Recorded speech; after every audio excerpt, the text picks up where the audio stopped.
Welcome fellow project home growers. This is an aquaponics update, and we have all 6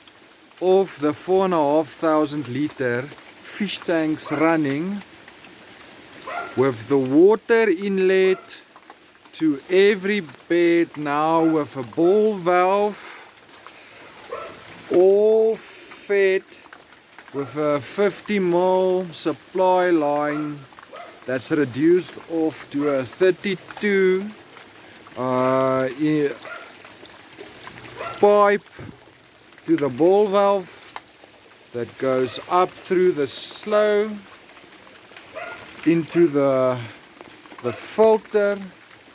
and then it drains out down the back of that pipe. Here we still need to install an IBC, the same as here, with the water that runs into the drain line that feeds down here all the way to the sump at the back.